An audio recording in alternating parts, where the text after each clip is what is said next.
You know, I've been reading about this incredible sleep course in Denmark that's helping cancer survivors finally get some rest. Oh, It's really? pretty inspiring stuff. That's fascinating. What's so special about it? Well, at the Clinic for Late Effects After Cancer in Roskilde, nurses have developed a program based on cognitive behavioral therapy to tackle insomnia. And it's making a huge difference. Wait, so nurses are leading this? Yeah, exactly. They took the initiative to help their patients struggling with sleep after cancer treatment. Wow. Up to 50% of survivors deal with insomnia, you know? That's a staggering number. So, what's the program like? It's a 5-session course, 2 hours each, where patients learn practical techniques to improve their sleep. They keep Right. sleep diaries, set sleep windows, and more. Sleep windows? What's that about? It's about going to bed and waking up at the same time every day to regulate the body's clock. Got It helps build up sleep pressure so they feel genuinely sleepy at bedtime. That makes sense. And the sleep diary helps them track patterns? Exactly. They might think they need 9 hours, but realize they function well on 7. It's all about understanding their real needs. You mentioned cognitive behavioral therapy. How does that fit in?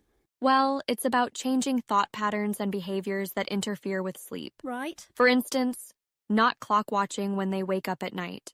Oh, I've definitely been guilty of that. Haven't we all? But it creates anxiety about lost sleep. By avoiding it, they reduce stress and fall back asleep easier. Interesting. Any success stories from the program? Yes. There's Camila, a 43-year-old mother of 2. She had aggressive breast cancer in 2019 and suffered from severe insomnia afterward. That sounds rough. How did it impact her life? It was debilitating. On a good night, she'd get 4 to 6 hours of broken sleep. Ouch. She withdrew from social activities and struggled with daily tasks. That's tough. Did the course help her? Absolutely. She learned practical tools and began sleeping better. Wow. She said it wasn't rocket science, but it changed her life. That's amazing. So, the nurses made a real difference. They really did. And they're hoping to inspire nurses in other specialties to do the same. Yeah. They believe it's a role nurses can effectively fill. But do nurses typically provide this kind of therapy? Not usually, but they received training from a sleep psychologist. Right. With that, they adapted the material specifically for their patients. That's impressive, but do you think it's sustainable? Well, there are challenges, like resources and time. Currently, the clinic has a 7-month waiting list. Wow, that's a long wait. It is. In a perfect world, all patients would get immediate access. Yeah. But they're hopeful more support will come. I hope so too. Sleep is so fundamental to well-being. Exactly. And insomnia can lead to other issues like anxiety and depression, so addressing it has wide-reaching benefits. It's like a domino effect, isn't it? Completely. By improving sleep, they can improve overall quality of life. Yeah. And that's huge for recovery.